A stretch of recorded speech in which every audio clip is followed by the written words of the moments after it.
With Capcom edging our taste buds with a potential Resident Evil Modern Warfare 5 remake, I thought now may be an appropriate time to book an economy flight to Africa to see if we could fast-track our newest relapse. Now, part of Resident Evil 5's charm lay in the introduction of Sheva Alomar, who was our first permanent partner as Capcom dipped its toe into the fresh waters of two-player co-op gameplay.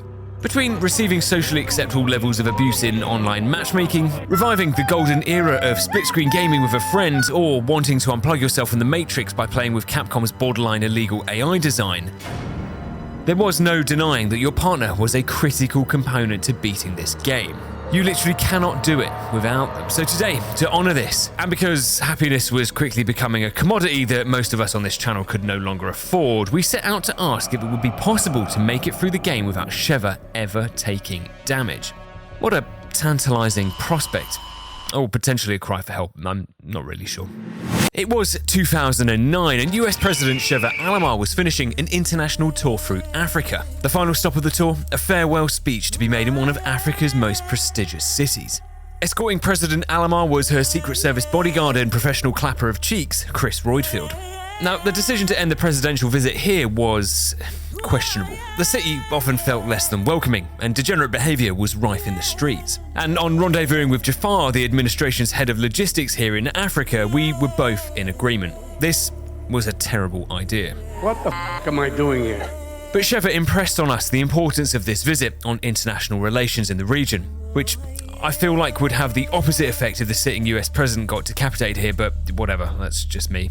So with Jafar planning out our route through, we set off to hit our next checkpoint, the town centre, where Sheva would give a speech to the local community. The journey through also gave us a quick opportunity to lay out the rules. First and foremost, with this being a Protect the President run, Sheva, under no circumstances, could receive any damage. Oh. If someone so much as coughed in Sheva's direction, it would result in us immediately reloading our most recent checkpoint. The presidential rule of order dictated that Sheva wouldn't be allowed to possess weaponry of any kind, and definitely wouldn't be allowed any heals to ensure we prevent any scenario where she might decide to heal herself without me noticing, or worse, spraying me in the face without my consent. This did, however, mean that all of the heavy lifting and self-defense for this household of non-functioning alcoholics rested purely on my shoulders. And with the additional restriction of no melee or bulletproof vest, no rocket launcher, and starting a fresh new game on professional, it felt like this challenge was going to humble me pretty quickly. Anyways, with the rules set out, we returned to Sheva and Chris, who were just building some positive relationships with the local community. Are you okay? Arriving moments later at the town centre, ready for Sheva to make her appearance on stage, but just as she was about to go up, Chris stopped her. Something didn't feel right here. And that's when they saw it. Jafar had been brought up onto the stage and was immediately sent back to the lobby, much to the excitement of the crowd. The ringleader, who was clearly stream sniping, spotted us in the window and ordered Sheva be brought up for her turn. But this was what Chris had trained for his whole life. If these guys wanted to take Sheva, they'd have to take her through his cold, dead body. Which is exactly what they did. 15 times. Whilst transitioning back from Resident Evil 4 Remake had me constantly spamming space to block, I had questioned whether I was blackout drunk during my last playthrough because I don't remember Professional being this difficult.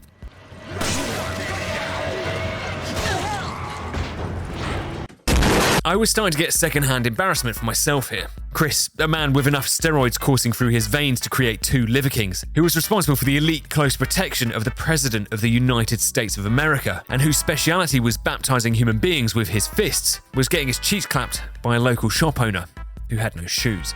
If I wasn't immediately getting a good spanking within the opening 60 seconds or being turned into human excrement in the streets, Sheva was doing her absolute best to stress test my patience right out the gate.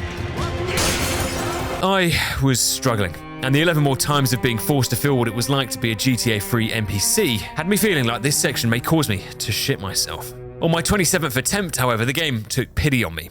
We were finally able to hold out just long enough for the Executioner to arrive, a character made popular by Paul Anderson's famous and original film, Resident Evil TV and movie adaptations Go to the Afterlife, with him conveniently opening up the next arena for us.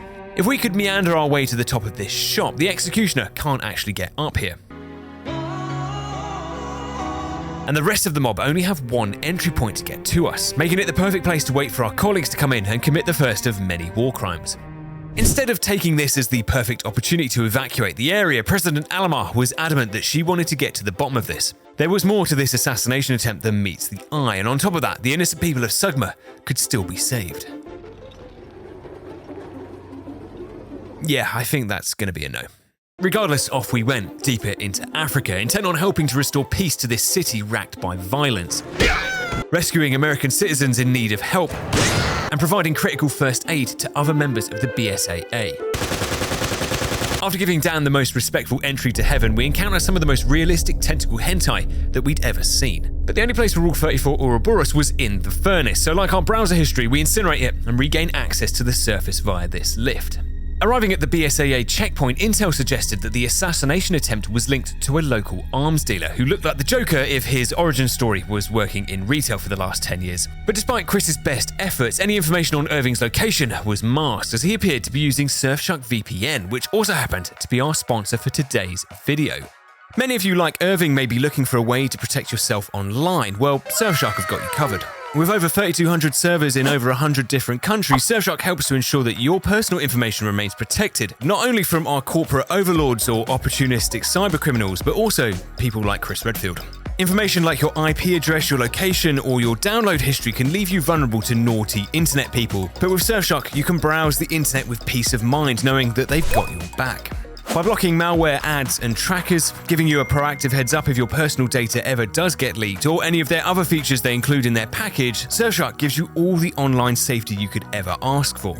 And even if safety isn't on your mind, using their VPN gives you access to all of Netflix's libraries across the world in just a simple press of a button. Which, let's be honest, who doesn't want to go down the rabbit hole that is baby reindeer? But internet stalkers aside, the most important thing of all is our privacy, which Surfshark takes very seriously. They never take a peek at what you're up to and store no activity logs or other data on its users, meaning that you are 100% private when browsing the web.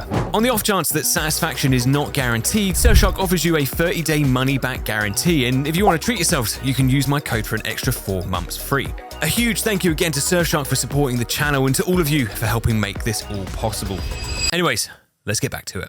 Irving's security-savvy nature meant that we needed another lead. But after clearing out the shipping containers, finally discovering who let all the dogs out, and helping to ease local traffic on the bridge, we were still no closer to a fresh break in the case. But overall, against all odds, dare I say it, Sheva had been performing relatively well.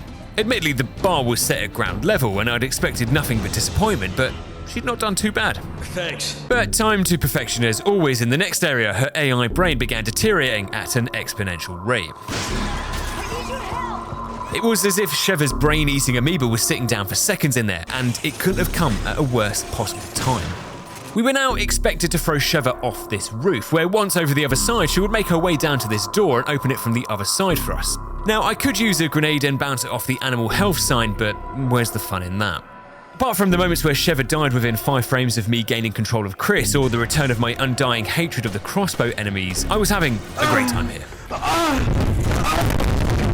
Despite now physically feeling the veins in my forehead pulse, with enough finesse, speed, and precise aiming, we clear Sheva a free path down to the door, and we head through to the next area without any problems whatsoever. This challenge is great, and I really love it.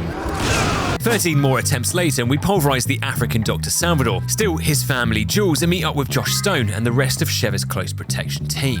You guys know each other. Leave me alone, please. Get a life, get a proper job. Office gossip aside, Josh reveals that Irving was making a break for his yacht over in the bay, with the quickest route to cutting him off being through the mines of Moria. No, Gimli. I would not take the road through Moria unless I had no other choice.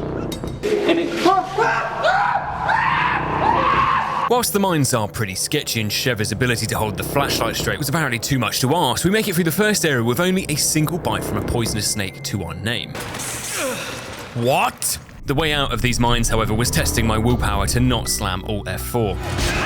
The sheer amount of enemies in this area, plaga snakes, aerial dynamite, and thrown objects were all making generous donations to my reset counter, but accessing just a single additional 1% of my brain found that by placing Sheva at the back of this area, right in the corner, and telling her to wait, you can walk out into the open mine without triggering the cutscene. No enemies spawn in here until we bring Sheva through, meaning we could collect everything in here at our leisure before heading up to the lift, calling Sheva and praying to Jesus that she could make it through here without being bitch slapped. Once up at ground level, we catch up to Irving, who was hastily trying to clear his browser history. Oh shit. This man had the mannerisms of someone who shouldn't be allowed within 15 meters of a school, complemented by the hairline of someone who died 6 months ago. Instead of asking pertinent questions, the trio just sit here, awkwardly in silence.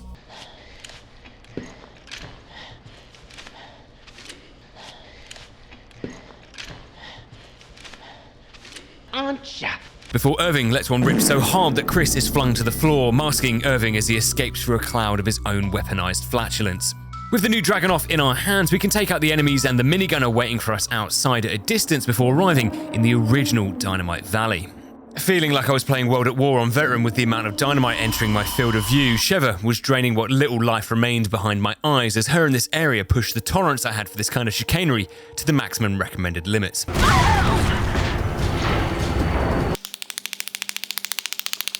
After reset 14, I was forced to bunker down in this corner. Getting anywhere near this ladder causes Sheva's AI to become unhealthily obsessed with wanting to be thrown up there and refuses to listen to anything I had to say, resulting in her absorbing large amounts of dynamite into her body. But staying back here ensures we can take our time clearing everyone out from the valley and reach our first proper boss fight with Sheva's health bar in the same state as my virginity. Intact. Apparently, the standard of driving in Africa dictated that you needed to be a raging alcoholic to sit behind the wheel of a vehicle, and this Amazon delivery driver was no exception. The entire outer body of hyper-realistic Batman was completely impenetrable, so to deal damage, we'd need to shoot its weird exposed bat teats located underneath its tail. I have nipples, Greg. Could you milk me? Now, we usually get landmines to help assist with stunning it, which easily reveals its delicate underbelly, but on Pro, it looked as though we were expected to do it all the hard way. Despite Professional acting like a deadbeat dad and a few of the Bat's milkers slapping Sheva around the head, the Bat goes down with the assistance of some slow-motion cringe before we catch our military Uber out of there. I'm your Uber driver. Get in. Our descent from the iconic world of survival horror to Call of Duty Battle Pass continues with the Jeep auto-scroller. Me and Sheva both man the turrets and defend Dave as he heads through the African savannah like he was driving with his feet. Sammy, you are wrecking the car! Shut up! As we were both now in the truck combines our health bars together, so like communism, technically Sheva's damage was now our damage. So my plan was to beat this entire segment without taking any hits to the Jeep. Easier said than done, but to be fair, there were only 3 areas that really tried to leave a Jeep-sized impression in my arsehole. The first was the easiest, which just required us to split our focus on each of these 2 trucks that came hurtling in like the African version of Ronnie Pickering. Oh, Ronnie Pickering! who the fuck's that? Yeah, me! The second one is the real stinker of this section though. The road ahead was blocked by one of Greta's climate blockades, and before I even had time to process a frame, immediate damage. Okay, let's reset and see if we can... The same again. And again. And again. We were instantly taking damage from something in this lineup, and because I'm not the fucking Flash, I couldn't see where it was coming from. So I paused my recording and went back, analysing the footage frame by frame, which is where I found this guy. So we went back in and turned him into mincemeat, but we still took damage. Fuck. I couldn't be sure as it literally happened so quickly, but what's probably happening here is that one of the 5 crossbow-wielding shitstains who I don't stun with a bullet was able to release one of their shots. So what were my options? Well, the only way through this was to hit all 5 of these guys and stun them long enough so that they couldn't release their crossbow bolt. With them successfully temporarily incapacitated, we could then begin peacefully removing them from the highway. And after 21 resets, thinking this was impossible, we tapped into Sheva's aimbot, somehow hitting every single enemy we needed to and giving us those precious seconds needed to clear the way ahead and begin the final segment of this level. Which conveniently is where the game takes its trousers off and pinches off a massive turd that lands directly into our windshield. We now have the dreaded enforced damage. Ronnie Pickering was back, and the rage he unleashed on us because we didn't know who he was and refused to bare-knuckle fight him on the side of the road whilst his wife watched was transferred to the Jeep's chassis. I had initially thought this was from one of the enemies in the back of the truck, but it's not. It's damage from the truck as it tries to ram us off the road. Every video I've watched, casual runs, speedrunners, the current world record, they all take damage here, so I guess f*** me, right? I think we could probably write this off as A, it's enforced damage, so it's bullshit, B, it's only the paintwork on Dave's car, so fuck him, and C, starting the next section, our health is back to full. But in fairness, it doesn't stay that way for long. As a reward for murdering over 100 commuters on their way to work, the African thick boy arrives, squishing our Uber driver in between his toes before then attempting to wear Chris around his crotch like some kind of penis sleeve. Despite looking like a level 75 shaman, as long as you dodge his attacks, batter back the periodic enemies that arrive either side of him, dodge even more attacks and all the other general bullshit that comes with this fight, you can complete this very easy section 100% of the time within your first 28 resets. Our next stop in the search for Irving was in the marshes, where we find clues that lead us to believe that Nestle had been working with the local indigenous people. To get out of here, we'd need to open this door, which requires 4 emblems, all of which are dotted across different locations in the marshes. We find the first emblem on this sodomized corpse, the second guarded in this small village over in the east, the third over at this tower in the north, and the fourth out on Crocodile Dundee Island, which successfully triggers my anxiety every time I come back here. These were all fairly straightforward. The hardest part of all of this was probably my absolutely horrifying driving of the hovercraft. Hey bro, watch your jet. Watch your jet, bro. Watch your jet! But reaching the next village over, Chris's hands were rated E for everyone, and by chaining them together with a shotgun round, we can stun-lock the 2 chunky boys in place, making a potentially difficult section a simple formality. We see you later, alligator, but then in a while, chainsaw murderer, we're sent back to the start of the oil section 14 times. Despite Sheva's unhealthy obsession with the oil in here, the focus needed to be on catching up to Irving, who was walking through here like he was actively shitting his pants. Soiled adult diapers aside, the only other thing that needed addressing here was the multiple OSHA violations that were on display.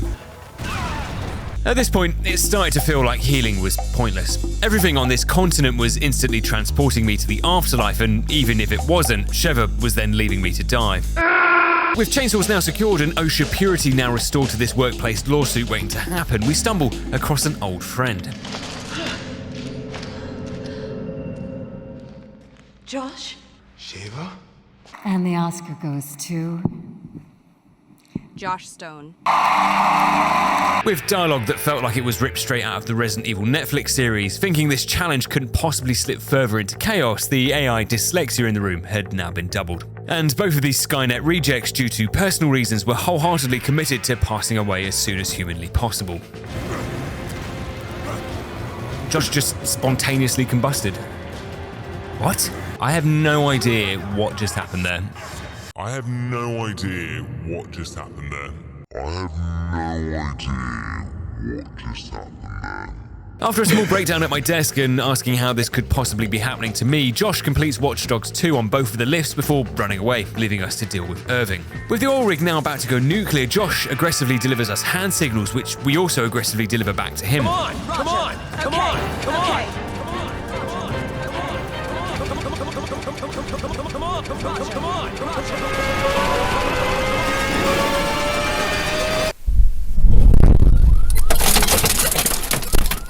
We'd apparently won the standoff of hand signals, but at what cost? Moments before completing the chapter, Josh does indeed come on and leaves the safety of the boat to get absolutely flattened. A spoonful of resets later, and we were back on Irving's tail. But in the meantime, Josh had questions. What happened to Irving?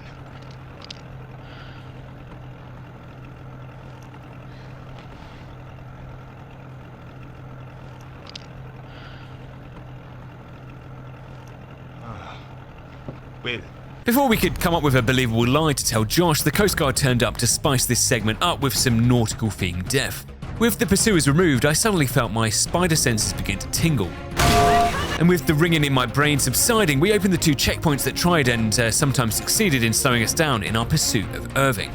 Pulling up alongside his warship, the accuracy of the only guard on board warranted a full government inquiry, because that man is a menace to society and needed to be incarcerated immediately. Facing off with Irving, he gave off the same kind of energy as the quiet kid at school that tells you, don't come to Africa tomorrow, as he proceeded to knowingly convert himself into a mouth ulcer. The continued obsession with this organization and the use of weaponized tentacle hentai is as disturbing as it is annoying, and Irving was no exception to that rule. Sheva also continued to plummet the already low bar that she had set globally within the Resident Evil 5 community by continuing to leave me to die and refusing to use her initiative to switch turrets when Irving moved from port to starboard, or vice versa. Instead, she needed me to leave my turret, tap her on the shoulder, and manually put her in place on the opposite turret. Despite 18 more resets beginning to rip my soul apart and create multiple unforeseen Horcruxes that Harry Potter would need to destroy, becoming a savant with a minigun ensures we destroyed Irving's tentacles at record speed, and once we'd eventually delivered the final blow, he revealed that we'd find answers in a random cave. Doubt. You fuck young boys, Valdez. Are you a madman? Josh drops us off to continue our destruction of more ancient African heritage sites, and after fighting past the new spider monkey enemies, we headed deeper and deeper into the ancient tombs of this. En route over a connecting bridge, Sheva and myself get separated, which brought about a worrying number of possibilities for failure, but for a change, it was actually me that was the unreliable one. With our cringe reflex suppressed, we reach a temple endowed with Wakandan levels of ancient escalator technology. What are you doing? We don't do that here. And after pulling 4 out of the 5 switches, one of them requires me and Sheva to separate again, but this time whilst enemies pour down into the arena. Despite being initially concerned, if we swap and put Sheva downstairs and head upstairs ourselves, we can take a flash and throw it over this wall to clear out the spiders who spawn with Sheva before we can focus on clearing out the remaining stragglers. With every enemy blown up, sniped, or fisted, the last pulley reveals our way out, but also signals our location to Senor Bat-Teats. Fastening the Velcro on our Nikes extra tight, we can just sprint out of there and into the next chapter, where we're introduced to the true architects of this situation, Wesker and Excella, who makes a memorable introduction as she tries to get us demonetized by giving Wesker a handjob. Entering the next chapter, we find that Dr. Octavius had shared his fusion technology with the locals, transporting the power of the sun from the palm of his hands directly into the bodies of these unsuspecting victims. Come on, come on. This chapter also requires some more emblems, 3 to be precise, which needed to be placed into this door to unlock it. The most difficult part, as always, was managing Sheva's desperate and incessant need to delete herself. So I instead opted to just leave Sheva behind at the start of the level, playing with crayons whilst I continued fighting for my life out here.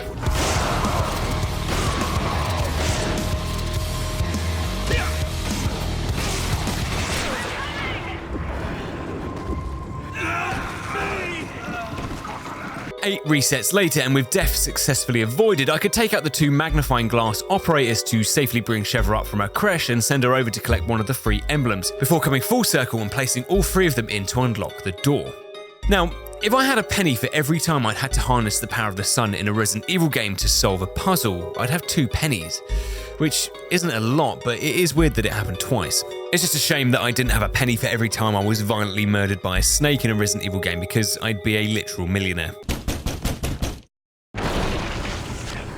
After arriving in the next chapter, we find the same flowers Spencer gave Mother Miranda when he was traveling Europe trying to clap those mega micey cheeks, before discovering the testing area for 2nd generation liquors, and despite apparently being a new and improved recipe, they still had Ray Charles levels of eyesight. I cannot see, I'm legally blind. So all we had to do was walk very quietly through here to the elevator to avoid being seen.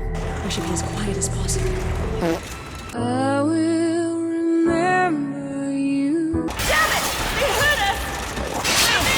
Sheva's continual unawareness of the delicate situation around her results in us being dragged out of the lift by this guy's throbbing and being violently murdered. But on our 2nd, possibly 3rd, possibly 6th attempt, we make it to the lift and out of there with Sheva still looking somewhat healthy. With this guy looking like my reset counter, we get a break from more tentacles with a different kind of 8-legged variation instead. And after donating 9 more resets, we give you 8 the DJ Khaled treatment. Have another one. Another one. Another one. And another one. And successfully continue our travels, where we now had a completely new challenge to face up to. Wesker's personal army of gun-wielding, walking stage 4 tumors were now here, and we're in possession of a fantastic array of weaponry, all specifically tuned to blast boiling diarrhea directly into our faces, which, along with unlocking level 100 of the Resident Evil Battle Pass, gave us the opportunity to enjoy previously exclusive Call of Duty content such as new weapon unlocks, constant blindness. I have never been so blind, and I'm dead! Useless teammates and plenty of cheaters. One of the worst parts of this were the flash grenades these guys had.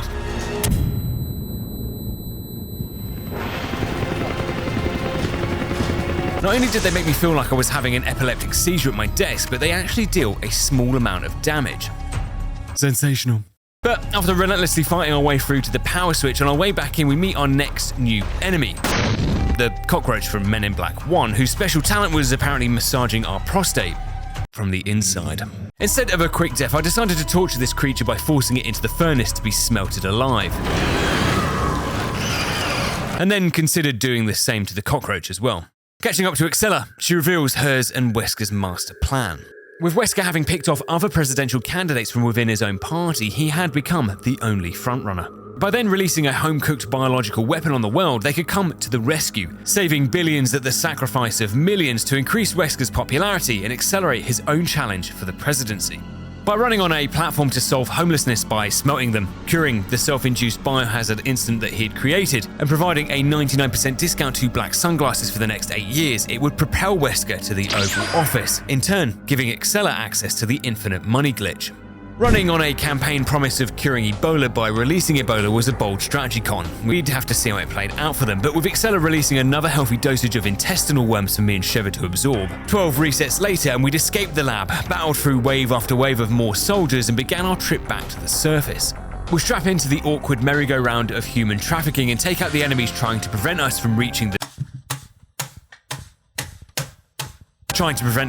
summit of the facility. With patients reaching critically low levels, a brisk run through the liquor sequel that nobody asked for leads us to a choice. Could we trust Sheva to take the lift up, run around this ancient set of ruins to turn the power on, and drop the bridge located here for us? Well, 5 resets later, and the answer was a resounding no. No, you couldn't. So with us now taking responsibility for a job that a 4-year-old could probably manage. Me too, Sheva. Me too. We began our fight over to the bridge's power supply before bumping into Excella again, with Sheva's health bar still in pristine condition. It was now current president versus challenging president. This was the kind of presidential primary I could get behind. There hadn't been a greater battle involving a president since Abraham Lincoln Vampire Hunter, but between being stun-locked by Umbrella's Master Race project, having my testicles punched into my stomach, or having Wesker wag his finger at me like I was a naughty dog who'd just done a poo-poo on the carpet, I was straight up not having a good time here. Eventually, after being flung through this door at 100 miles an hour by Wesker, we both double-teamed Jill. Wait, that sounds weird. If we both bang Jill from the rear, she'll stay stunned on the floor, giving me and Sheva enough time to play hide-and-go-seek from Aryan Agent Smith. With Wesker being an absolute pussy and calling it a draw, Jill starts acting like she was possessed by the devil. Demon? Yes. But it's actually quite easy to deliver her an exorcism in this next section. If you time it perfectly, you can actually chain together the prompt to pull the device off her chest by standing behind Jill, dodging her follow-up attack before going straight back behind her and spamming F. Sheva actually does a great job at pulling the device off with the most precise, careful, and lovingly delicate approach possible, whilst I opted for a more direct and masculine approach. With the curse of the ancient Egyptian scarab removed, Jill reveals that it had been Wesker's plan all along to lure Sheva into Africa. The tour of the country, the execution at the town centre, Jafar's murder, it had all been orchestrated by Wesker to remove Sheva from the White House altogether and pave the way for his presidential ascension. With the future of US democracy at stake here, we snuck aboard Jeff Bezos' super yacht and begin our hunt for Wesker aboard his ship. Our progress in Sheva's health bar were looking good, but one particularly nefarious first aid spray lay underneath the most obvious trap ever. Only a total idiot would fall for it. So let me get this straight. Dumbass! So now we have to head down and retrieve this keycard to operate the crane to remove our robot from the trap. We also have to give Sheva a gun temporarily so she can shoot me up the platform, and after immediately taking it back off her for all of our safeties, we solo our minigun cigar-smoking nemesis before bumping into Excella again. We've got to stop meeting like this. And we do immediately stop meeting like this. The ship's kitchen had served sushi on the buffet this evening, and not fully understanding the absolutely abhorrent food safety practices in the city of Sugma, Excella was about to experience what can only be described as explosive two-way diarrhea. The rapidly expanding mass of food-poisoning black poo had begun to engulf the ship, and let me tell you, if you thought any of the previous black-fueled dog shit was bad, it didn't have anything on this. With the keycard we'd found in the previous room, we can grab the Hammer of Dawn that can be used to damage Excella's main core. That is, if we could ever make it there. Both of Excella's antennas are constantly throwing out sea cucumbers that were trying to kiss me on the mouth without my consent. Seriously, this shit is literally everywhere. If the projectile blobs of jelly weren't killing me or damaging Sheva, I was getting flattened by Excella's tentacles or slipping into an uncontrollable emotional blackout with Sheva, who, when in charge of the Hammer of Dawn, either chose to not shoot or refused to pick it up. RNG meant that nothing was guaranteed here, but if you slot yourselves into this corner and take out the first 2 cores, being hidden away here meant that none of the little grubs land on top of us, and with the grenade launcher and the AoE damage that it does, it helps to remove them quickly from the arena. All we had to do was repeat the previous steps 3 times and finish Excella off with another orbital strike, which made it sound easy, but after spending an hour and a half here and engorging my total resets to 163, it's safe to say I was edging. But with Excella finally sent to the big horny jail in the sky, thinking that we'd taken enough L's on this run was apparently naive, as we readied ourselves to receive testicular torsion inside the engine room.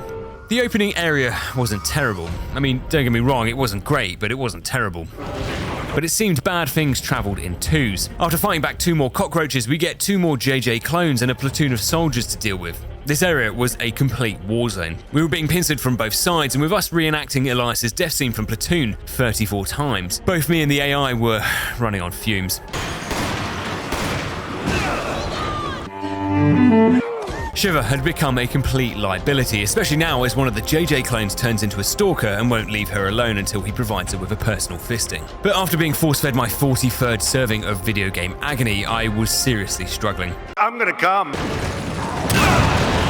That was until I remembered something. There's a turret placed on this platform up here, and apparently if you sit Sheva on said turret, the armor around it protects her from ever being hit, which in turn gives me freedom to run around the area and take care of any of the stragglers as well as my own personally assigned minigunner assassin. With both minigunners now taken out and their keycards retrieved, we receive our bi-hourly session of GBH from Wesker before reaching the penultimate fight. Once in the arena with Wesker, we only have 1 rocket in our launcher and no refills available on Professional, which Sheva was all too happy to immediately waste.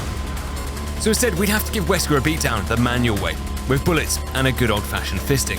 After completing this process 4 times and powering through Goebbels and his propaganda rant about DNA and genetics, Den letzten Tag der Republik! A further sacrificial offering of 14 resets, and Wesker, who had apparently learned how to regrow his sunglasses,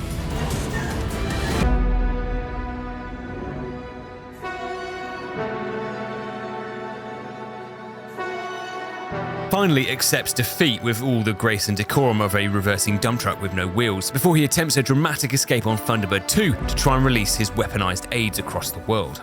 Chris hits the NOS button, catching up to a literal stealth bomber where we conduct another QTE heavy fight inside the plane with Wesker. Ensuring complete global saturation.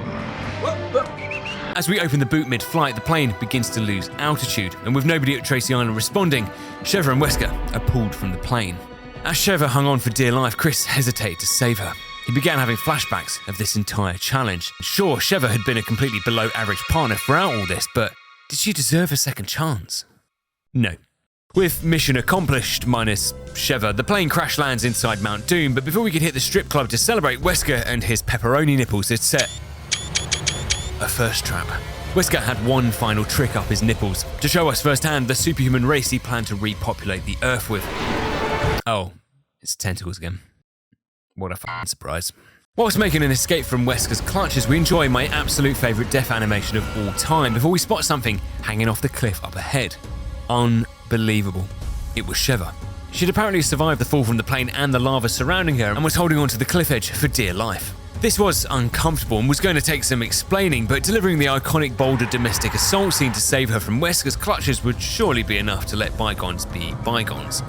Our final challenge was the war of attrition with Wesker, where the hardest part of all of this was ammunition. I was completely out of cash and had post-apocalyptic levels of ammunition, but with a steady hand, precise aim and 28 resets later, Wesker was finally defeated. We fly out of there with Jill and Josh and land the helicopter back at base safely, and despite this mission extracting a great personal cost to myself, contrary to popular belief, you can in fact beat Resident Evil 5 without Sheva ever taking damage. The other, probably more important question on our lips was, had Sheva redeemed herself in the eyes of the Resident Evil community? Perhaps I treated you too harshly. Absolutely f***ing not. She was awful from start to finish, and I rue the day she ever darkens my doorstep again, but in her defense, Chris's AI also had the IQ range of potato salad, so the blame cannot be put solely at Sheva's feet. I hope you enjoyed this episode of Fast Track Depression. If you did, be sure to leave me a love note in the comments. A huge thank you again to Surfshark for sponsoring today's video, and I'll see you masochists in the next challenge where AI partners will be the least of our worries.